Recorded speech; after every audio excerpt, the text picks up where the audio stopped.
ছোট ভাই, তোমরা কি একের ভিতরে মানে অনেক দেখছো কোনো সময়? একের ভিতরে অনেক।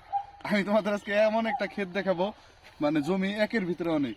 এ দেখো ফুলকপি, যে ফুলকপি বাজারে চলেই না বর্তমানে, যেটাকে বলে এখন মানে গরুর খাবারও না এখন। গরুও খায় না, মানে এমন একটা অবস্থা হয়েছে।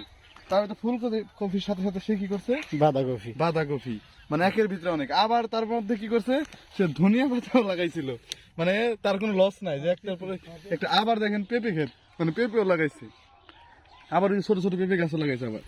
ঠিক আছে, মানে একটা জিনিস চিন্তা করো, একের ভিতরে অনেক। তার কথা হলো ফুলকপি গেছে গেছেই, দরকার পাতাকপি, মানে সে আগে থেকে বুঝতে পারতো একটা যে চালাক কৃষক এই ব্যক্তি, যে একের ভিতরে অনেক। সর্বপ্রথম ফুলকপি লাগাইছে, তার পাতাকপি এক ক্ষেতের মধ্যে, আবার পেঁপে গাছ, আবার হলো ধনিয়া পাতা। হে কৃষকরা আমরা গুড। তার মতো উদ্যোক্তা হলেই সফলতা অনিবার্য। কাটা বন্ধ।